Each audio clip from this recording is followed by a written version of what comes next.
Hello, everyone, and welcome to Insight Check. We're going to be talking about episodes 7 and 8 of 5 Foot Step Season 2, Secrets in the Deep. We're also going to be talking a little bit about the season in general that's just passed. So we've just kind of wrapped up the end of Season 2 and, just a general overview of questions that have been submitted by, watchers and the cast and other people. And hopefully we'll get some more kind of questions from the chat later.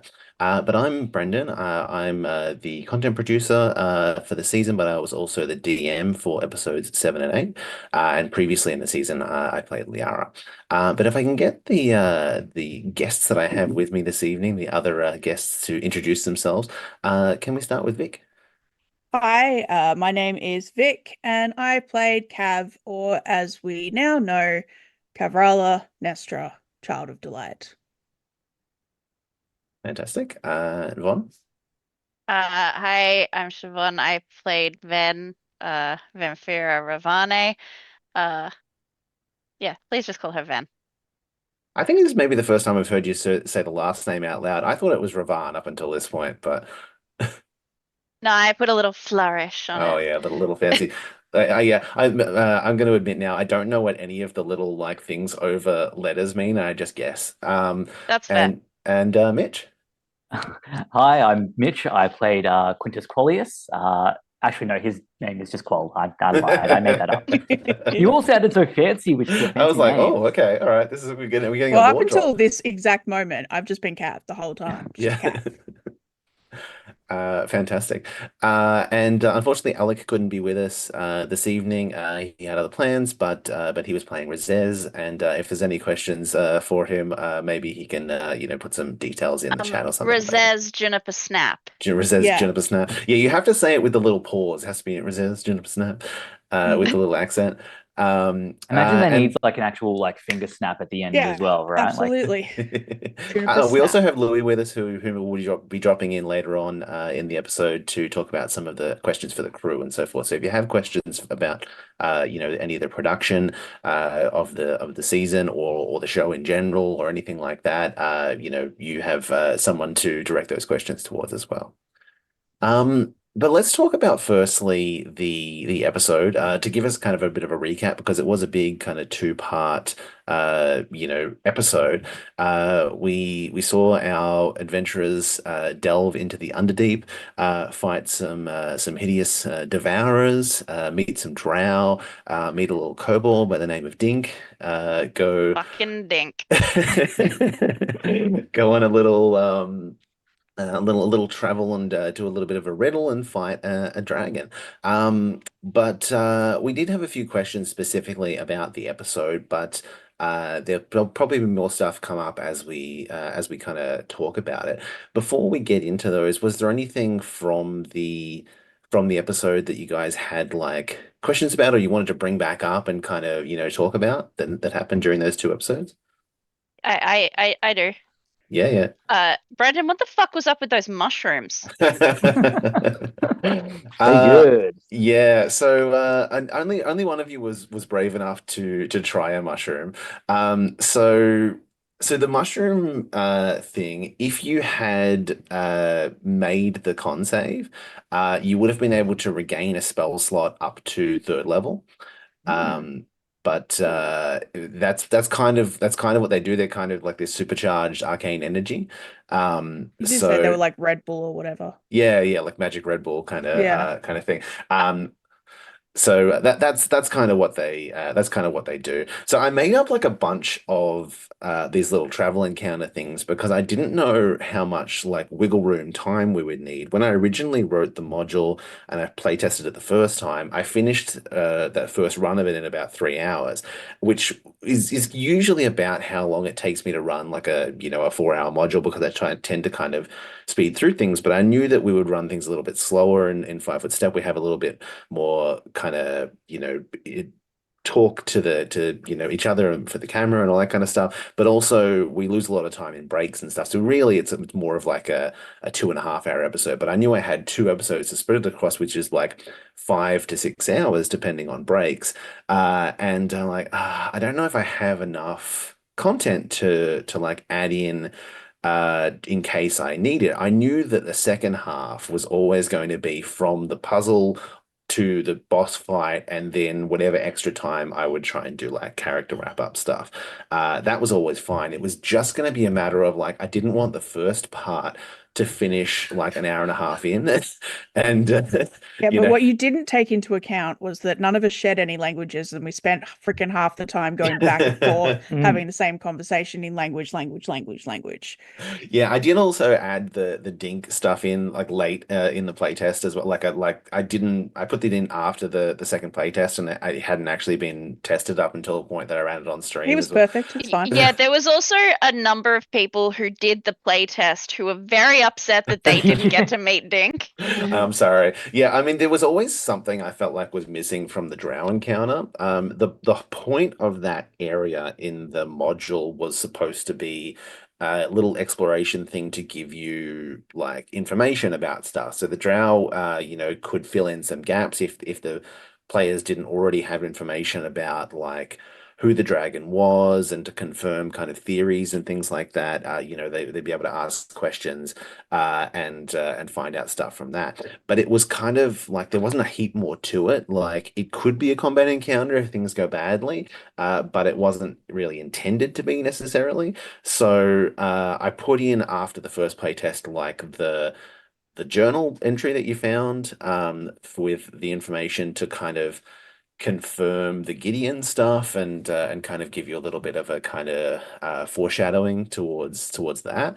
But also I needed something more with the Drow, and people gave me a few suggestions, and I ended up in the end deciding like I want to lean on like the Drow having slaves element kind of thing and put in like another character, and the Dink inclusion allowed me to have more direct information that I could give about Velmok if people ask questions, which I suspected that you might when you traveled, and also to kind of have like a little wild card element that I could put in where he would try to like mess with you, and he was always going to betray you at some point in time. Yeah, His I mean, goal, duh. yeah, Yeah. yeah, it was never supposed to be a secret, but like some people might fall for it theoretically. We'll see if I ever He run. for a last minute add-on, Yeah. incredible. Best part. Thank I say that as a part of this module. He was the best part of this module. Yeah, thank you. Well, I thought Yeah, that all the other work you did that took way longer yeah, stopped. don't worry about it. Dink, Not Yeah, great. important. yeah, Dink, incredible. the final thing that I added in the last 10 minutes before I submitted You the just module to the pulled M's it all Guild. together. Yeah. I think up until that point, like kind of the high point of the module had been the arcane riddles and puzzle and stuff like I that. mean, yeah. And then I put the dink thing and stuff in, and I'm like, oh, good. That actually kind of added something in the first half that was a little more, Yeah. a little I more gotta fun. say, if you want to talk about the first half, that vertical combat we did, great. So Amazing. much fun. I loved it. Yes. I always love a battle that isn't just like the big bad's here. You guys are here. Hit it. Yeah. So I mean, I'd Anything that only run it. involves movement or a different, Levels. yeah, Eddie, so good. Dynamic. Dynamic battle. I'd only ever run it in the past, like on a flat surface, and if it was going to be bad, I was just going to run it on a flat surface. But I thought I'd give it a shot first because I thought it would look cool if nothing else. Like mostly, what you're really keeping in track there is how far away the devourers are from people and how far you are away from each other, so that you can get hit by stuff or whatever, because they don't really have ranged stuff. So it's mostly about like you being in close with them and that kind of thing. And you did a great job of keeping them away. They only really hit you guys once with the really They bad had stuff. one ranged thing. It fucking hurt. Yeah, but it's only like a 20-foot radius or something, I think. Yeah. So they have to get pretty close. It really adds to like the claustrophobic layer of the combat. Yeah. That's good. That was definitely the intention. Yeah, they're kind of nasty. And They're nasty. I was slightly hoping that that I know like a lot of our combats up until this point in the season hadn't been like super challenging. And what I tried to do was like add more punch, but like limit hit points in a lot of the encounters, so that I had a chance of like doing some damage to you. And they do some pretty significant damage if they get in close. And I was a little bit worried about that if I got all three of those AoEs off, that I would Mm. get one of you down, and then all of a sudden you'd be in the chest making death saves, and then like if one of you turns into a zombie in the first like 20 minutes of the episode, I'm not quite sure what I'm gonna Yeah, what do do we for the do? rest of What do we do the after that? So that would be interesting. But no, thankfully it didn't happen. It kind of played out how I expected it. But no, it was fun. One of the big questions people had was what would happen if you got the magic riddles wrong, because you did Oh ace yeah, those. sorry. No, that's okay. Because I realized after that I was like, people probably wanted to see what happened if we screwed it up, didn't they? Damn. No, you're too smart, unfortunately. Not I mean, even that. I just spend too much of my life looking at stupid puzzles like that. So I'll say, like, obviously, this is a puzzle thing that's designed for people that are pretty knowledgeable about D&D and the current version, especially. Like, I did do like a check over to make sure that they still made sense with the new versions of the spells, because I was like, oh God, hopefully one of the spells hasn't changed and it's completely different now and it no longer makes sense. But no, they were still good. But but there are alternate ways. Like I didn't want to write something where it was like, well, the only way for you to know to get past this is to have player knowledge and not character knowledge. Mm. Yeah. And so like you can also just like expend a spell slot of a spell of that school into the obelisk, and it will also pass it and Oh, stuff. That right, yep. that's cool. I do Yeah, like I that. like So that. if you're starting to like struggle or anything, there's like things, and also like I wanted to do a little bit of like Fifth Element kind of thing of like, if you show that you understand that this is like the evocation one, like if you had a little bit of fire or something, and like maybe that would, it's effectively like the point of that whole thing is someone proving that they understand what's being kind of set up here. It's a kind of like a puzzle test for for people, for visitors, basically. Mm. But specifically, what would have happened if you didn't answer correctly on those ones? For the abjuration one, which was counterspell, if you answered incorrectly, the next time you cast a spell, the wards would counterspell you, which could have been during the final battle. Mm. Hmm.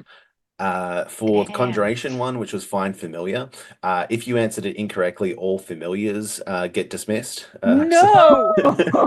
Just got Hootie Oh. back, Brendan. Yeah, so we did. Put him back. What is it with you and wanting to kill my owl? I'm sorry, it That's the wasn't key, it wasn't Em. intentional. But I got Hootie twice during this You did. this Mm. finale. For the divination one, which was Mind It's so many Spike. hit points at one point. Yeah, yeah. For 14. yeah, he did. 14. He had a good chance, but he got hit by the AoEs. So, but for the Mind Spike one, basically, you would have gotten targeted by Mind Spike, and if you failed that save, then Velmok would know your exact location for the next hour, so you wouldn't be able to hide from him at any point during the battle. Yep. That'd Um, suck if you were a rogue yeah, wanting to hide and get shots off. Yep. definitely. Not that he doesn't already have ways to see stuff with blindsight and everything too, but like if you were trying to hide, it would be difficult. But obviously he knew that you guys were coming in already. He had like wards in place. Dink was We'd rung set. the doorbell. Yeah, yeah. Effectively, like it's a pretty noisy kind of thing, but also like Dink was set up there to not to be like a guard and keep people away, but to like make sure that whoever comes looking for him kind of gets messed around as much as possible on the way there, and expends as much as possible, so that he's like bringing them to their doom, and then they get betrayed and stuff. So he knew that you were coming at any point. There was no chance you were going to get the jump on it. Yeah. For the enchantment one, which was Bane, obviously everyone gets targeted by Bane. You got to make a save against Bane, and then you would have been baned for the next hour. Ugh. Although you could be dispelled, you could dispel it and stuff. That would have but just meant more math, Brendan. And yeah, that's I know. annoying. Yeah, more dice to roll. And you're like, what is -3 on this? I don't know. I don't know. For the evocation one, the chain lightning one, obviously you get targeted by chain lightning. For the illusion, which was Phantasmal Killer, that one person that targeted incorrectly would have been targeted by a Phantasmal Killer, and you would have had to make a wisdom save or over and over and against the psychic damage of being attacked by that. Necromancy, which is Bestow Curse, you would have been targeted by Bestow Curse. And finally, Transmutation one for Dark Vision, what is essentially that all creatures must make a Constitution saving throw on a failure. That any Dark Vision the creature has is suppressed for 24 hours until the magical Oh. effect is dispelled. Rude. Amazing. So everyone would have been blind in the dark. But it can be again Yeah. dispelled and everything. But yeah, that's what those riddles did. But Well, I don't feel obviously- that bad about getting them right anymore. Yeah. Yeah, no, I'm inclined to fine agree with with it. that. Yeah, in the playtests, I think people got Mind Spike wrong the most. Well, that was one that we That's were fair. like about. Yeah, I think Phantasmal Killer and Bestow Curse are the ones that trip people up a little To bit be because they're fair, less the only common. reason that I got Phantasmal Killer is because we had recently played in a home game where the other one had been used, and I remember Yeah. looking both of them up like after that session, being like, "What's the difference between these two?" Yeah, definitely. Yeah, I think it sometimes it's a luck thing if you just happen to have looked at that spell. Like for people who played like divination wizards or whatever, they would know Mind Spike. But if you don't, then there's a good chance that you've never used it before. I wanted to try and pick certain things about those schools that were like iconic of that school, but also something which is not like not always just bleedingly obvious from the riddle. Like I didn't want to just be like, well, it's obviously fireball, at all times Yeah. and stuff. I wanted it to be obvious, but not bleedingly like, well, this is the one spell from that school that I would pick. But it's tricky. Like I looked through a bunch of different spells for those different schools and trying to pick options. And there were a few that I can't remember exactly which ones I didn't go with now, but I'd kind of narrowed down a list of each one and tried to like think of something that was good for each of them. But I would like at some point to come up with like an alternate list of riddles to, if I reran it for a group or anything, that I wouldn't be giving them the same riddles every time. Yeah. So And I if guess anyone like has you any can always just suggestions. be like, if the DM running this module has any crazy ideas that they want to go with, go for your life. I That's what do. it I think is. there is a little sidebar thing that kind of suggests that, but yeah, if I left it in, but yeah, definitely. If anyone ever comes up with any, feel free to send it my way, and I'll put them in as an extra kind of suggested thing. Did anyone have any other kind of like what if questions about like the module or the episodes or anything like that? There was a beholder that we Oh. could have run into. There's What was as a death tyrant. Yeah, what were the other like encounters that we could Oh have come yeah. across? So I mixed them up Trouble slightly because I wanted to if we had needed an extra combat, which we didn't end up needing in the end because you spent so much time talking to Dink, that You're welcome. which no, it was totally fine. Like I didn't want to put in another combat because it takes a long time, but I had that option if we needed a bunch of extra time. My intention was originally always going to be putting in like the cranium rat riddle and the mushrooms. But if it were suddenly like we had a whole hour that we needed to fill in, then I would have put in probably the Death Tyrant encounter.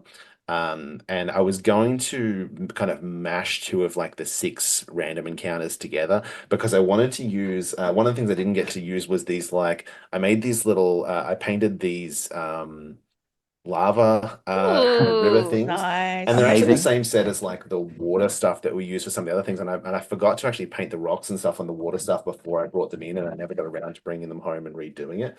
But you didn't get to see that because we didn't need it in the end. And Alec was suggesting like, oh, we should go the short way and everything. But like the short way is like like anything with combat is not the short way in an Yeah, actual I- game.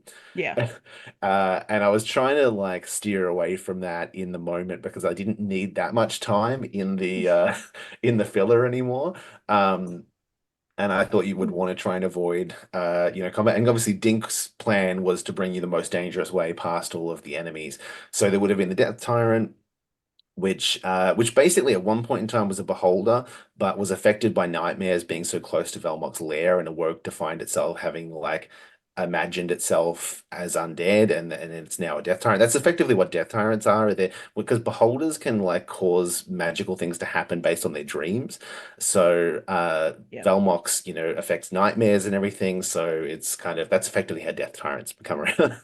Um, but there were flame skulls, which were the other, skulls, which Small were skulls. yeah, at one point in time wizards that sought Velmox's guidance, but eventually he became bored of them. Um, there Sounds was right, yeah. the mushrooms that you did. There was a flump encounter as well, which is pretty fluffy. There Aw, wasn't kind of a lot going why on. didn't we get to meet the flumps?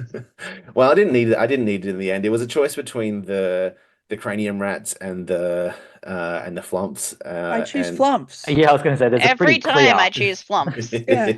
It's fair. It's fair. Considering that the riddle that the cranium rats gave made me angry. Yeah, yeah. Yeah, and I I just would want to have point chosen out the that flumps. the first time Brendan said it, because I watched it back, the first time Brendan said it, he said it wrong. I said it So wrong. I we did, were yes. not the complete idiots. No, you're right. I definitely. We I were think I just said it idiots wrong after he'd twice, corrected technically. himself, and then we were idiots. Yeah, no, that's okay. Oh, I mean, okay. no one got it when I did eventually say it right, which No. was, the riddle for everyone again was what kind of room has no doors or windows? And I think I said has doors but no windows, and I got it Yeah. wrong the first time I read it.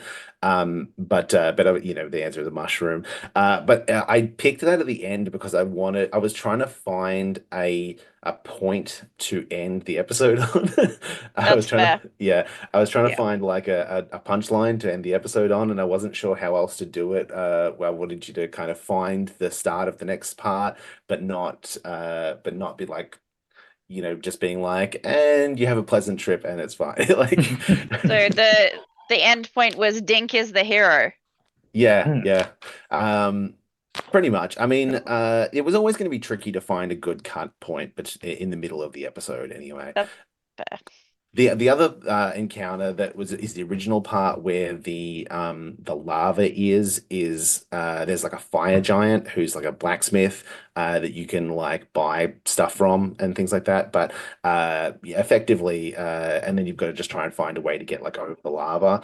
But it was an unnecessary encounter for like all the talking and stuff that we'd just done. It was, kind of a little bit more of just a friendly encounter that can come up. But so I mashed the lava part together with the Death Tyrant, and but we didn't end up using that in the end. So yeah, that's the stuff that could have come up if I'd needed like an hour more content, but thankfully I didn't in the end. I had the opposite problem that everyone else had. Everyone else was trying to fit their module into like the time slot and not run overtime with battles and stuff. And I had to make sure that I had 2 episodes to fill with a 4 hour, because you basically have to write a 2 hour or a 4 hour module, and then and a You had you know 6 a hours big to run it in. yeah, and a big combat encounter takes up an hour most of the time on its own. So that's kind of True. half of your episode if you're running a 2 hour module. Yeah. Something that came up when we were running that through is Siobhan, you mentioned that like Hootie went back like to like heaven. What does Hootie's Oh. heaven look like? Oh. It's heaven as in like in that he's a celestial. So I imagine him going to like another plane. He's just chilling out in a nice other plane He's until just he got like gets some tree branches resummoned. and stuff like yeah. Yeah. Elysium. Yeah. Yeah. Yeah, like because like most like when people summon their familiar in D&D, 9 times out of 10 it's Fae. Mm. Like it's just like an assumption that the creature that you're gonna like summon is Fae, and I'm just like, no, she wouldn't summon a Fae. She would summon a Celestial because that's her vibe. Yeah. So yeah, he just flits off to another plane for a little bit, hangs out, eats some mice, comes back, It's dies just- again apparently. Aw. Yeah, I was just wondering if like if each celestial familiar had like a different like version of their kind of demi-plane heaven that they go to, or if it was all one thing you Yeah, had is he in from mind. like Elysium, like Mount Celestia? Like, where's he from? The Beastlands, maybe? Beastlands, maybe. Ooh, is he from the Baselands? Maybe he's like from that. the Baselands. feel like he's not like cool enough to be from the Beastlands. He's not dare anthropomorphic you. enough. He's a bit nerdy. He's a nerd. He's a nerd owl. He spends a lot of time in libraries. Or maybe he's like the big owl from Avatar that's like lives in the library. One Tree Farm. Yes. Yeah. Yes. Just Scary. a bunch of Villain little fox Yeah. friends. Yeah. Yeah. I mean, great. Perfect. Hooty's actually the headcanon done. BB-8. Yes. Yeah. Checks out. So now that you've seen the full breadth of the storyline over the course of the season, do you still have any like unanswered questions about like the machinations or anything, or any kind of like unwrapped up storylines or anything, or do you have any like favorite parts of the season that you want to mention or anything? I'm curious as to what happened to the rest of Velmok's body. Like, was it just like taken apart piece by the MDDA, the Mispin? Oh, well, I mean, they definitely used the scales for the belts. So yeah, I imagine that they when they cleared out that space, they must have had to do something with it.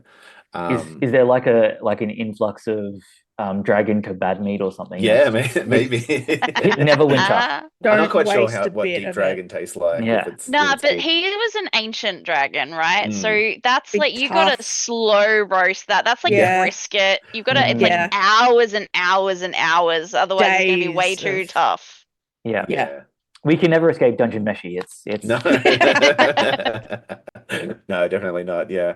Yeah, it could there could be some ramifications to that depending on yeah, what happened in the show. But yeah, I think hopefully we kind of managed to tie in each of the modules and stuff. It was kind of tricky because when we originally started planning the season, the idea was like we would have, these 4 or 5 original kind of seemingly disconnected inciting incidents is what we're calling them, where they had little tie-ins, little hints, because we didn't want it to be obvious, what the big boss was, what the kind of thing was behind it at the start, and then eventually it would all kind of come together and we kind of go, oh, actually we think that this person's behind it. We'd find out, and that would be the thing. So in hindsight, we probably should have like a little bit more rigidly kind of planned out how the certain reveal of information happened. But it's also tricky because we were trying to make each one work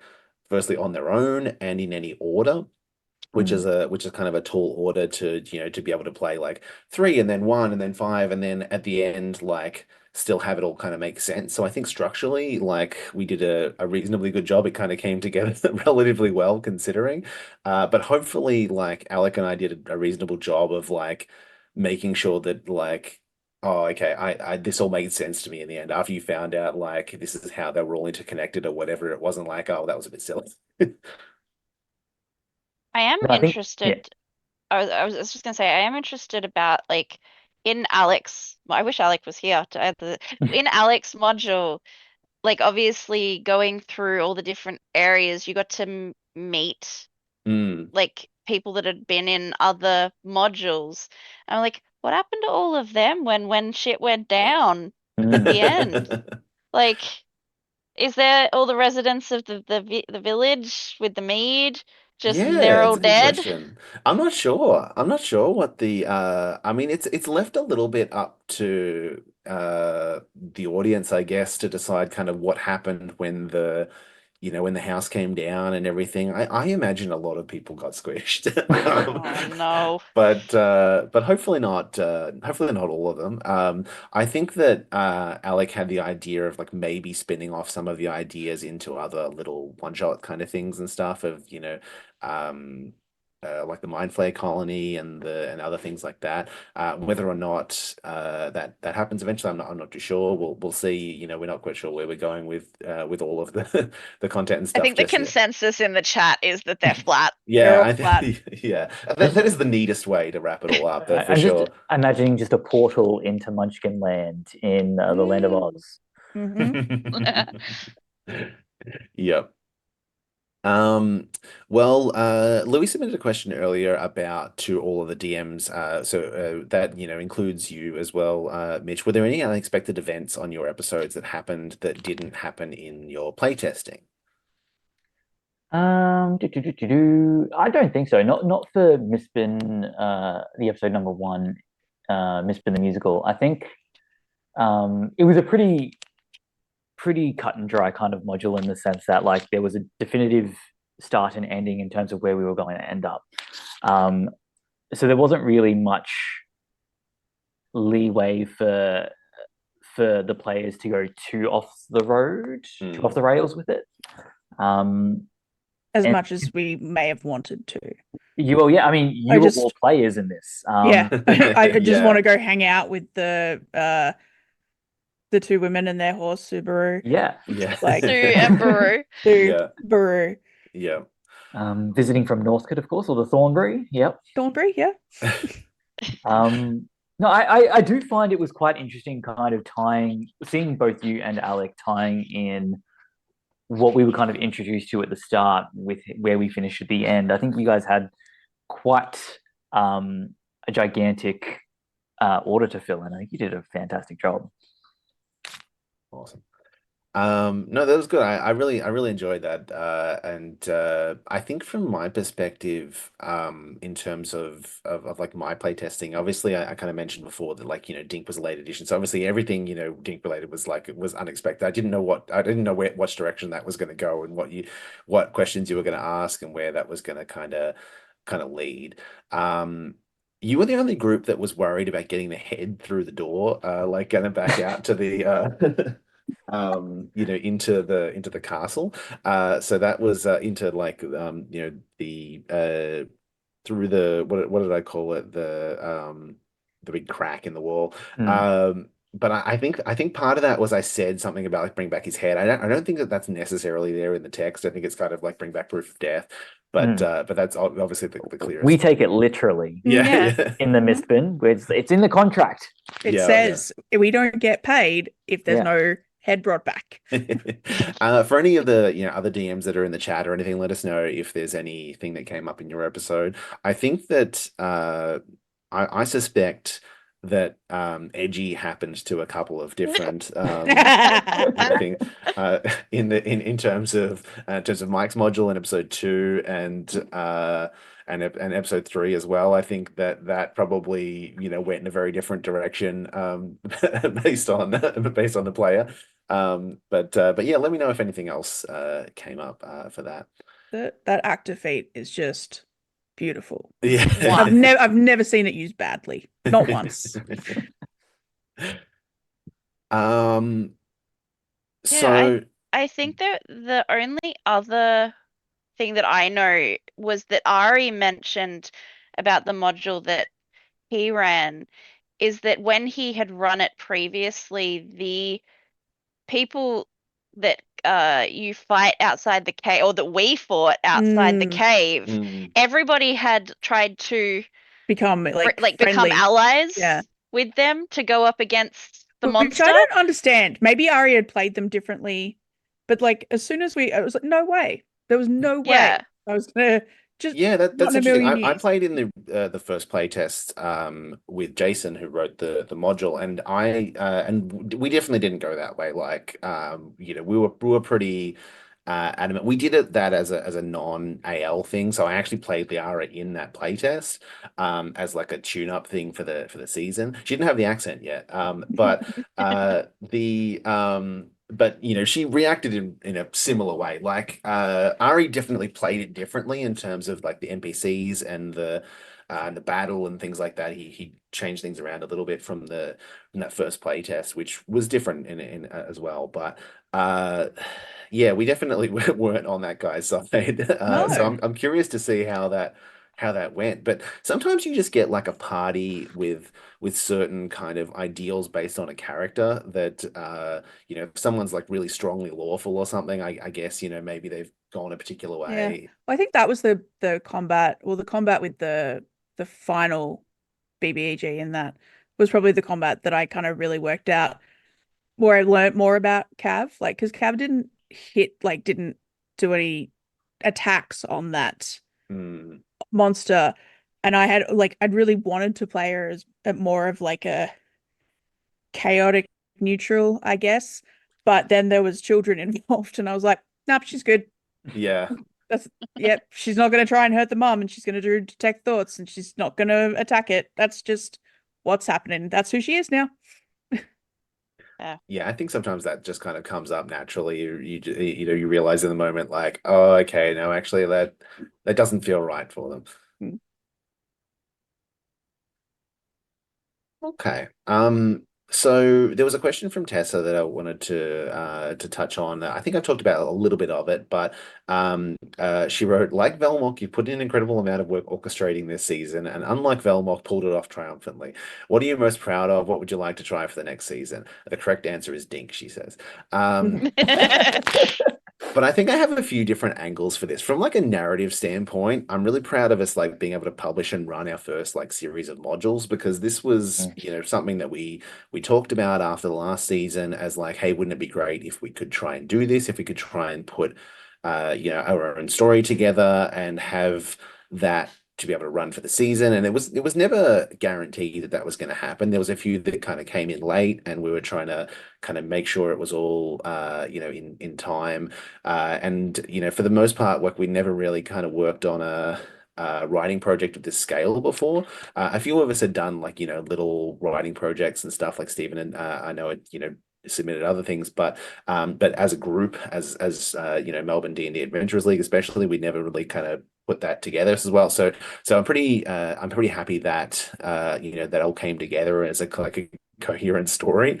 In the end, that was, you know, a lot was like 7 different modules trying to make that all kind of make sense and get finished in time and everything. We started that in December last year, but I It think was most of us only really started writing it until like, you know, in the last like few months before the season. Like May. Yeah, it was Like quite an May. interesting process as well. Brendan, do we want to talk a little bit about like the process in terms of how we came together? Like we all went out for lunch Yeah. at the Garden State Hotel, and we all kind of discussed. Name drop, Name all drop. right. Yes, Sam, Melbourne local. And we all just kind of brought our own. What was it that you told us to bring? It was like a suggestion for maybe what the Yeah, theme. different. We wanted like pictures on the villain, essentially, like what we kind of wanted to do originally, or at least the way that it made sense for me at the start was like, well, let's work out who's behind all of this first. Like, let's work out what the ending is, and we'll work backwards from that with events that lead up to that. So we had a bunch of different pictures for a, you know, a villain, depending on, you know, and there were a few different similarly kind of themed ones around like mages and you know, like archmages and wizards and things like that. I had a couple of suggestions. One which was kind of the dragon element that we ended up with for Velmok, but we ended up kind of mashing that together with like a wizard concept, as like the same kind of thing, being like Gideon Felmore and everything. And I also had like an alternate thing of a like a fae creature um who was impersonating someone. So like we kind of took, I think, like some of those elements and kind of Mm. mashed it together in that meeting into one thing. I'm trying to remember what off the top of my head what some of the other suggestions were. I know Alec had something about a Pasha that was kind of a more of a noble. And there were a few other kind of more stereotypical kind of D&D monster kind of things. But I think the mastermind element of it allowed us to kind of have more uh, related stories that we could kind of tie together, that where it wasn't immediately obvious what the villain was. It wasn't like oh, this is clearly some lich, like you know. Yeah. But do you remember much more about it that you wanted to touch on with that? No, but I think it's a good way to inform how we move forward with the future in terms of I thought it was quite a successful way to put the story together and kind of allocate who would be kind of taking control of which part of the story. So I think like it could be good to hear back more feedback from the community in terms of like what like those classic tropes that you might like to see in the future. Yeah, Are there any well, particular like I'm gonna have a feedback form Mm, again that I'll release tomorrow if people want to kind of, you know, give us some suggestions and how, you know, what they Bianca thought of the said pirate season. episode. Yeah, Yeah. pirate episode. But yeah, like Pirate There's pirates. episode. there's definitely write-in sections at the end. If you want to see particular things in the future, let us know for sure. Because definitely nothing is set in stone at this point. Um, but in terms of like other stuff from the season, like from a set standpoint, I think I'm kind of glad we got the banners in time, especially given that Yeah. we kind of lost the virtual set early on, and being able to like print like elements of the miniature, like having a 3D printer this year and being able to like print little bits and pieces of the set to like fill in gaps and stuff helped me a lot from that perspective. So that was helpful to be able to print a bunch of mushrooms and stuff that I just wouldn't have had otherwise. It would have been like, well, imagine mushrooms because I don't have them. From like a series arc standpoint, I was really happy I got a chance to tie in every character's kind of like personal arc into the story a little, because I think that's something that we don't necessarily get to do a heap of in AL, just due to the format and the kind of stories that we tend to tell and everything. So just having like at least some kind of mini climax to each character's like story that we found out about them over the course of the season. I wanted to have something which was reminiscent of a more kind of traditional actual play kind of trope of seeing characters' story develop, without it kind of being a central focus.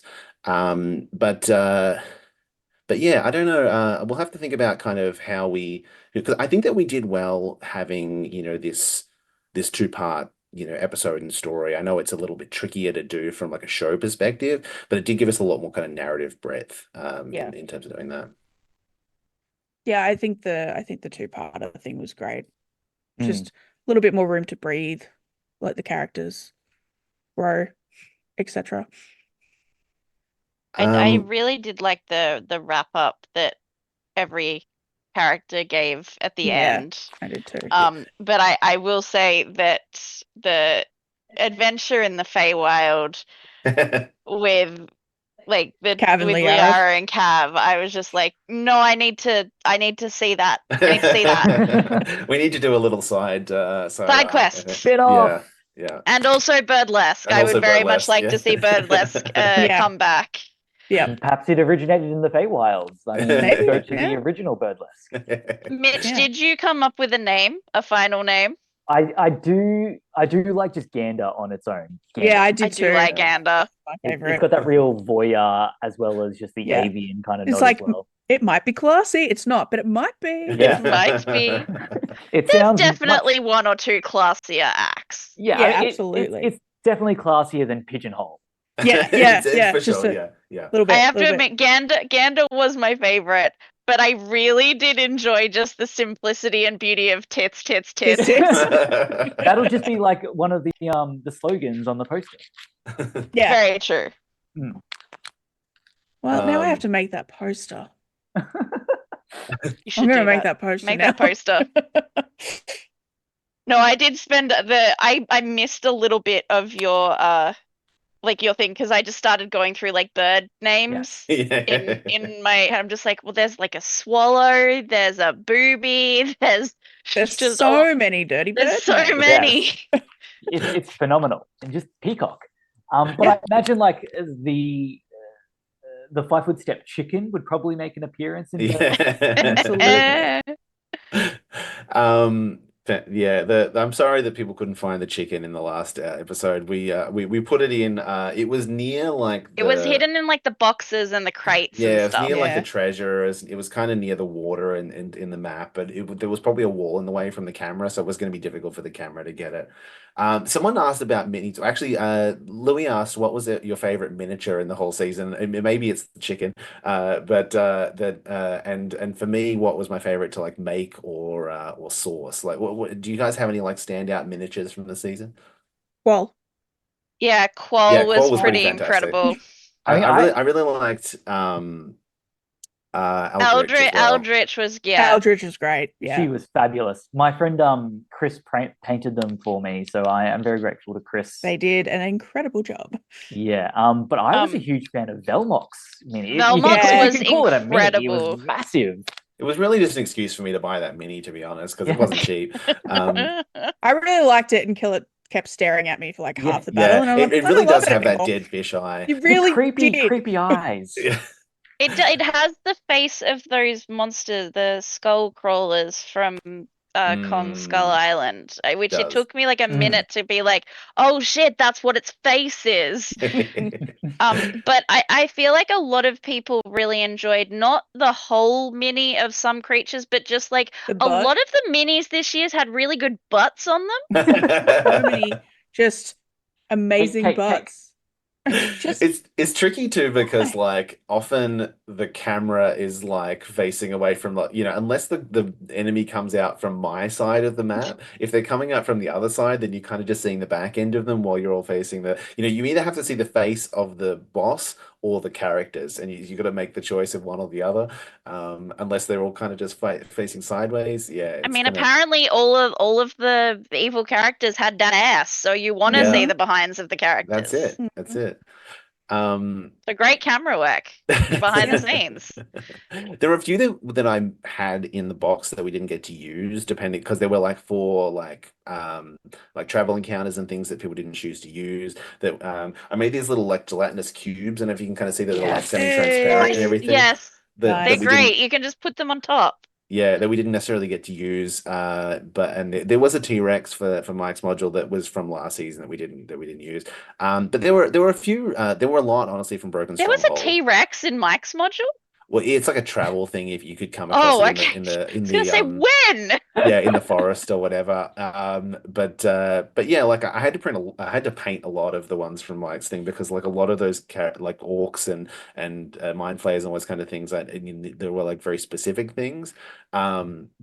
And we didn't necessarily use some of them were tricky to get the right things to. Like I had for like the goth unicorn for Steven's module, I had to buy like a regular unicorn and paint it. Right. I also made him a bunch of like at certain points in time there were like different like wild magic elements that didn't necessarily come up. So there were a bunch of like tiny miniature pot plants that I dropped all over the control room floor at one point in Amazing. time that we didn't really necessarily get to see in the episode, but they're still in the box, and I'm going to give them to Steven at PAX. But there's a bunch of little bits and pieces like that little mushrooms, little kind of additional There was elements and stuff. so many mushrooms. Like Mm. I Oh, the don't know how mushrooms. many you could see They were on great. camera, but there was so many mushrooms There's in the about last 50 two or so, I episodes. think. I Yeah. just sat So there and painted each colourful. of them. Yeah. There were so many different colors. It was It took me incredible. hours to paint I each was of like, those little both tiny you mushrooms. and Court put so much work into Oh, can Yes. we just shout out Corp for the Yes. DM Yeah. screen for this Yes. season? Holy Incredible. shit. Last Even Sorry, though we it season, broke did it get several incredible. times. This it did season, get incredible. damaged multiple times, but yeah. No, it's fantastic. So it's there next to the last season's one in my shed at the moment. But yeah, it's pretty great, honestly. All the different little houses and everything. He really good. really outdone himself with this one. He'd been looking forward to doing because we talked about if we didn't get this season done in terms of our storyline, we would maybe do like a Waterdeep season, like a season 8 DDAL kind of modules. So it was a similar concept of the screen, but we kind of aimed it a little bit more towards like Neverwinter. We wanted like to have like the Bay of Mists, thing around the base of it because of where the Mistborn came from and everything, and Castle Never and the town and everything. So that was kind of where that came from. I have to admit, one of my favorite things about, and this is just about the way that every single DM apparently sits when they're doing their module, the amount of times that like Louis or Bianca had to come out and be like, when you're looking at the module that you got printed out, can you have it on the other side? Because the castle is right in front of your face. Yeah. And they just have to be, okay, yep, we're changing the way we're sitting, and now it's over this side, Yeah, and we're yeah. fine. Yeah, it did add something in the way. Like Cord at one point asked me like where I wanted the castle. I'm like, definitely not in the middle. Like No, it's not, no. it would have been very difficult to it's already tricky enough to lean over and get things. We dropped things down in front of the screen so many times. But look, it's worth it for how it looks. But So we have a couple of questions for the crew. If Louis wants to join us, the question first that we have from Tessa is, with the tragic loss of the virtual set and action log on sabbatical, how do you feel about this season? Was it satisfying for you? Was there any technical hiccups which you valiantly solved without anyone knowing? Lots of technical hiccups. It was just kind of one of those seasons. I actually think losing the virtual set slightly a blessing in disguise, because I think it was really, really fun for season 1, but there was also a certain charm to like when we moved in the end to a really, really small studio. So what you might not have known if you were just watching, but we actually were in 3 different studios this season. So episode 1 was in the virtual set. Episode 2, we show up and they're like, the studio's working, but you'll only have 1 camera. And we only had 2, like, to begin with. So Bianca was like, no, we're going to A. And then I was like, Brendan, you brought in those banners, right? So we can have something behind everyone. Yeah, it was very convenient timing. I brought them in for Insight Check when we were doing Insight Check. I was going to say that I just made them for Insight Check, right? Like that was the whole point. It was like, we just need to have something. There wasn't behind any intention for them to be in the background of the episode at the time. Yeah, and then it was like, cool, we've got nothing to put behind everyone, so let's do that. In the chat, Court just said that combat log was missed. Action log, action log. Oh. I do agree with that. We do miss the little sassy comments. Yeah, I think it was kind of like there's a lot of stuff I would love to take from season 1 and season 2. Like I think they both had their good elements, their things that like needed to be added, needed to be changed, whatever. But I think in the end, I actually really, really loved being in the small studio. Not just because everyone could hear the side commentary that we were making. It was honestly nice. It was honestly nice being able to hear, like, if we'd said something and you get a laugh, you're like, hey, someone thought that was funny. It's endearing. It was funny. We could wear green. We could wear green. So many of my shirts have like green on them. Yeah, and being able to actually see the miniature sets in like full color. And also the camera positioning was much better to grab stuff. I think the lighting in the main studio, like the big studio, was really great and being able to do fun stuff with that. But we really did not have enough time set up to like do anything with it anyway. Did you have a lot of like virtual set like scenes planned for the season? Or I would love to say that we were so ahead of the game and we had every single episode made. Not even slightly. Yeah. Well, that's all right. That's a big relief then. Yeah. Jaden's hours of hard work. Yeah, I am glad that that Jaden hadn't put in hours and hours and hours on like creating stuff that you'd lost. Yeah, but it doesn't like make us look good that we didn't have it prepared for the song. You still made it look good, so that made you look good. There was also like the upgrade in the character artwork as well. Upgrade might not be the best word because they both look good in their own respective styles, but it was just so interesting seeing the different take on all the different characters. Yeah, I would have really loved to show it on the stream. But yeah, Niall just like kind of, because originally all the characters were single color based off a color assigned of their main stat. So every stat had a color and everyone's highest was their color of their art.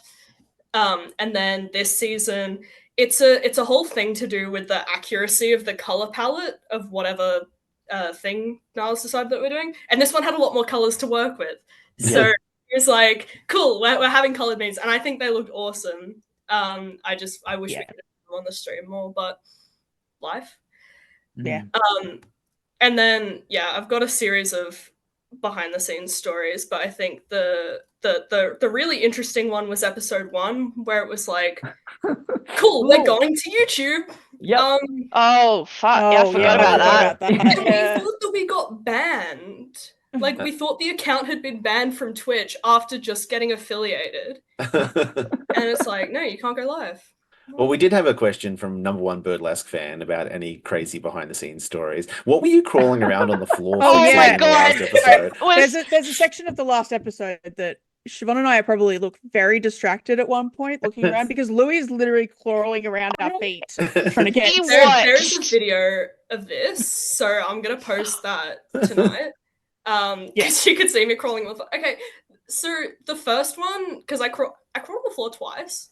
The first one was I had to adjust a camera, because it was like not. Mitch and Alec looked divorced, so Yeah, they needed to be close. I was like, sit closer together. Divorced parents had a parent-teacher conference. I was like, you guys can't be doing this. We had and a then the bigger second table time, for some reason in that episode. We did. It was weird. and then the light died was why I crawled on the floor the second time, and that's like The one behind, like over my shoulder. yeah, the Yeah. lightsaber. Yeah. It died, and Bianca was like, "Oh, are we gonna try do something about that?" And I was like, "I would really love to." And so it was literally just like optional. I was just like, "This will be fun." It was fun. It was. Very And fun. then Yeah. my phone fell out of my pocket. Yeah, I heard And it. Yeah, it was punctuated by Louis just going, fuck. I thought that like maybe you were trying to like get behind someone to fix like a microphone or something like that. And I That's thought, what oh, everyone should I thought like it lean was. closer to get someone on microphone or something? Like, Because That's normally what it would be for, but I Yeah. was just like, this will be fun. I rewatched Not wrong. the episode just to like refresh my memory, and there was one bit where I'm like, when did Oh, Mitch yeah. get Alec to roll dice for him? Like you got like Alec to roll half of one of your Yes. like I damage had no dice. memory of Oh, that yeah. either. I did not see that happen because I was too busy watching Louis crawl around. Alright. I think it was for like lightning bolt damage. Cat. Cat. Yeah, it was for lightning bolt. I just Yes. I have no memory. I've watched it. Yeah, I have no yeah. memory of it. Yeah, at it was all. happening like 2 meters away from me. I didn't see it happen. No, it's not important. A couple of the other ones that I wrote down as like funny things. Telling Alec to stand still. Because he kept like moving around. They were like, okay, we have to sandwich you between like a table and a chair, because otherwise you're just gonna keep like a walking. toddler, you had to put like a little barrier there so he wouldn't Cage him in, wander cage around. him in. So lots of directing people to stand still and not walking around the table. Bianca just put in the thing dice cam, and Yeah, that was I am dice cam. happy that my double nat ones didn't get on. But neither did your then double nat neither, 20s. neither did my double nat 20s. Yeah. One, because you guys missed it. Two, because I missed the box. Well, it's the thing of like when we accidentally took the shot with the wrong camera, we were just like, the first thing you're taught is if you make a mistake, stay on it, because otherwise it's going to look like a mistake. Look like a mistake. So we're like, Yep. it's who they're fighting anyway, so it doesn't matter. And then it was the nat one, and we were like, oh god. And then you missed the box, and you know Yeah. that's on you. That is on me. That is on me. But You yeah, just had too much lots of- energy with that roll. I mean, that was insane that you got those 2 nat 20s in a row. Yeah. And then I rolled double nat ones later on. You rolled double nat 1s first, I'm pretty sure, and then you got rid of those dice, and I gave you my dice that Mm. Tessa gave yeah, me. it was your dice that was a present from Tessa in the chat to celebrate the end of one of our old home campaigns, and my purple one that is from the same thing doesn't roll that well for me. It's fine. It's neither here nor there. Siobhan's rolls great, double nat 20s all day. It rolls great for you. hmm It rolls fine for me. Yeah, Oh, I think wow. that's all the funny behind the scenes stories, other than like everyone hearing us just like losing our mind when we actually get the role. Oh, and also telling Joel to stop shaking his dice. readying the shaking the Yeah. dice, because we've already cut to it. And then Yeah. I think he like looked straight to the camera and was like, I'm breaking the fourth wall or whatever, so deal with it. He was like, no, I'm just gonna keep shaking the dice and preparing to He would like throw shake it and then like talk for a bit and then shake it a little bit more and talk. And that's where you just hear us like yelling, like, no, throw the dice, throw the dice, throw the dice. Do it now. Which That's I'm what so they glad call you guys could sizzle. actually hear. Mhm. I think that several people really enjoyed seeing the control room behind the Yeah, scenes they for the did. final Yeah. break of the last episode. Yeah. Yeah, that was just we showed up there and there was a And there was a GoPro camera. in the control room. We're like, yeah, Oh, nice. done. I wasn't sure if that was something that we always could have done or if that was something new. No, No, there was just a we just random showed up and it GoPro. was there. Fair. All right. Talking about like, kind of what we've done previously and what we've done this season, what did we all enjoy about this season versus season one? What stood out and what do you think we might do differently, for season three? For me personally, and I had a bit of a control over this, but I loved how localized we made it with all the little references to Melbourne. Like, because it was homegrown, our own local authors, designed to be played locally, I think it was a lot more, you could engage with it a lot easier. You get a lot more emotionally invested. Yeah, I think my answer to that was going to be like, I know it was a lot of work, but actually having a story that like our community came up with that was like that sort of extra step of like, well, we're making these stories for the screen, like to be used for modules as well, and they can actually, but they are for this particular thing. I think it just makes that just that little bit more special because like I know not like both of my characters I've created especially for 5 Foot Step, and I'm probably not going to play them outside of 5 Foot Step. So it's just nice having that little bit of a like time capsule around it.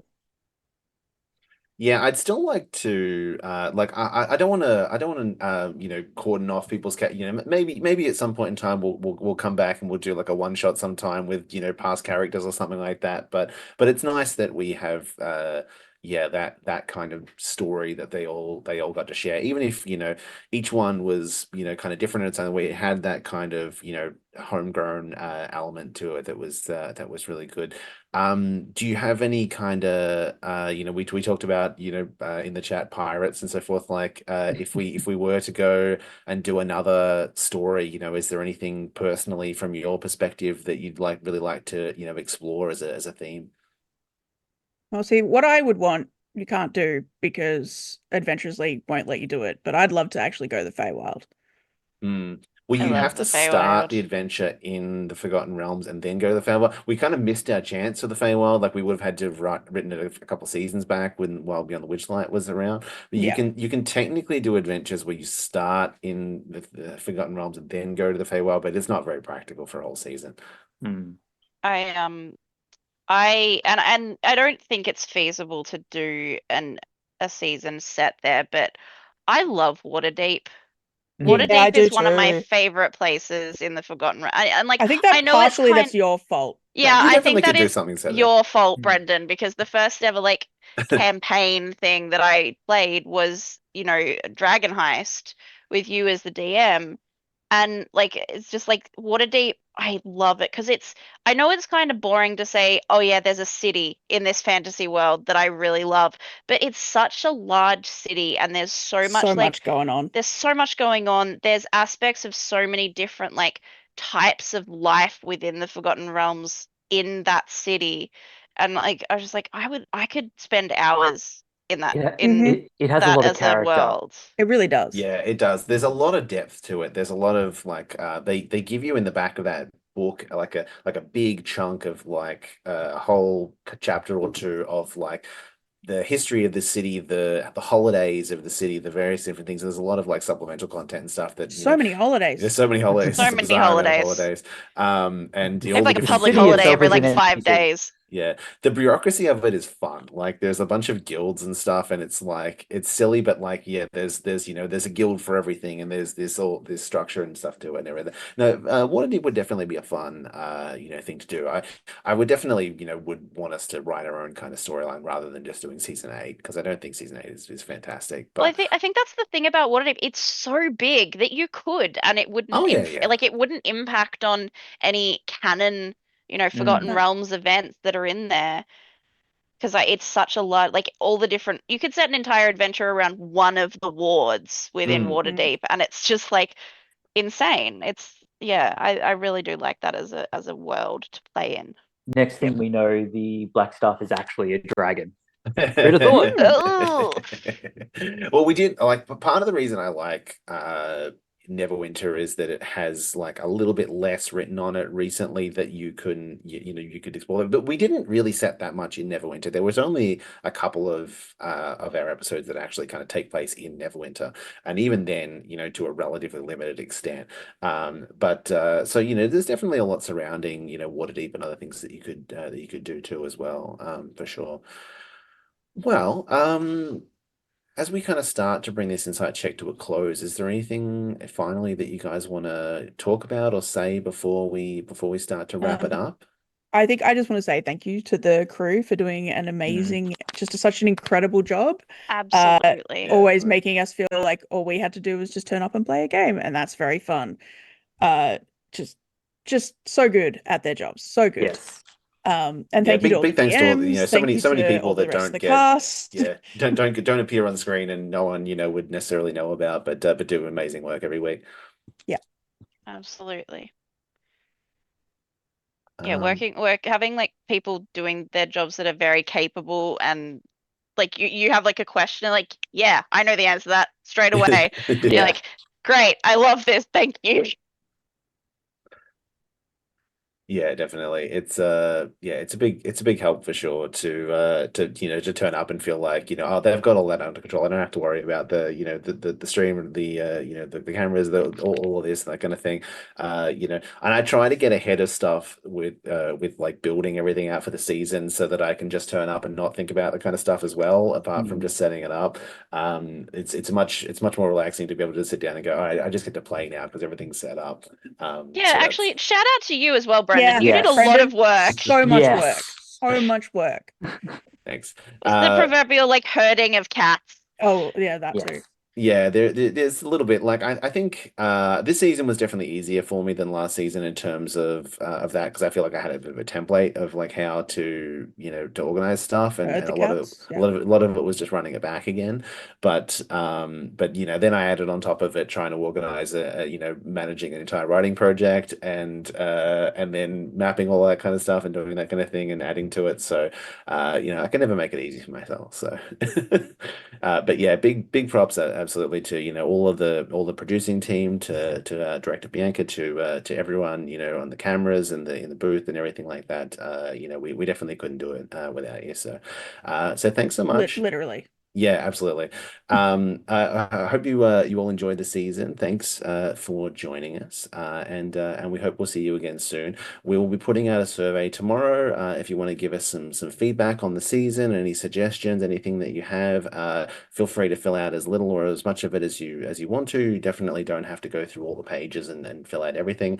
But No, fill anything. out everything. But do it, Everything. yeah, absolutely. If you want to, absolutely. But I feel any feedback that you can give us is great and helps us in the future if we're back and doing a season 3 next year. So thanks everyone, and good night. Thank you. Good night. Cool.